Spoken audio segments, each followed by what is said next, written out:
Salut les zinzins de l'espace. Dans cette vidéo, j'aimerais vous donner 2 conseils pour bien choisir le restaurant où aller manger.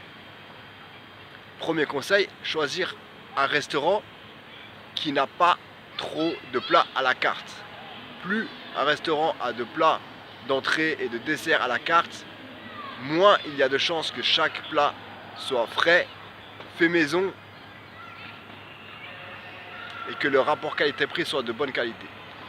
Tout simplement parce que c'est comme quand vous faites à manger chez vous. Si vous faites 1 ou 2 plats, vous avez le temps de passer du temps sur chaque plat. Maintenant, si vous avez 10 plats à faire différents, vous serez contraint de passer beaucoup moins de temps sur chaque plat. On est d'accord ou pas? Donc le cuisinier, c'est pareil, qui est en cuisine, s'il a 20 plats à la carte, pour arriver à avoir ces 20 plats à la carte, il est obligé de ne pas passer beaucoup de temps à fabriquer chacun de ces plats. Donc il est contraint d'avoir recours à des plats tout faits, à des plats surgelés, à des choses pour pouvoir faire en sorte qu'il n'ait pas beaucoup de travail sur chaque plat. De plus, quand il a beaucoup de plats à la carte, ça veut dire que chacun de ces plats là, il en vend moins. Les plats restent plus longtemps, donc ils sont moins frais. Donc lui, par exemple, s'il y a un restaurant, il n'y a que 3-4 plats à la carte, c'est facile pour lui d'avoir des plats frais. Parce qu'il sait que ces 3-4 plats, chacun d'entre eux, il va les vendre. Chaque ingrédient, il va se vendre. Mais s'il y a 20 plats à la carte, chacun des ingrédients, il va moins se vendre. Il va se vendre 20 fois moins, quoi. Donc, ils vont rester plus longtemps dans les frigos.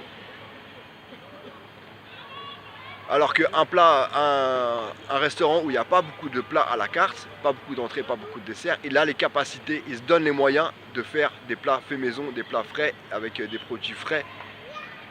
Et voilà, il y a toujours quelques exceptions, mais en règle générale, c'est ça. Deuxième astuce, deuxième conseil, choisir un restaurant qui n'est pas trop bien placé.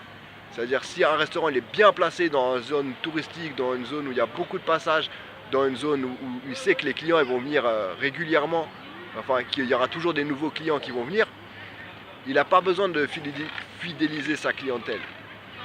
Donc il ne fait pas trop d'efforts sur la qualité de ses produits, sur le service, sur tout ça, pour fidéliser la clientèle. Alors qu'un restaurant qui a un emplacement dans un petit coin perdu au fond d'une ruelle qui n'est pas trop visible, lui, pour arriver à faire son chiffre d'affaires, il est obligé de fidéliser la clientèle. Il est obligé, il n'a pas d'autre choix que de faire revenir les clients qui sont déjà venus. Donc pour ça, il est obligé d'augmenter la qualité de ses prestations. Encore une fois, il y a toujours des exceptions. Il y a des restaurants qui sont très bien placés et qui font beaucoup de plats à la carte qui peuvent être corrects. Mais la tendance générale, c'est que pour un bon restaurant, il vaut mieux choisir un restaurant qui n'est pas trop bien placé, avec pas trop de plats à la carte, que l'inverse. Et là, vous aurez plus de chances de vous faire plaisir en choisissant ce type de restaurant. Allez, bon appétit et à bientôt. Salut!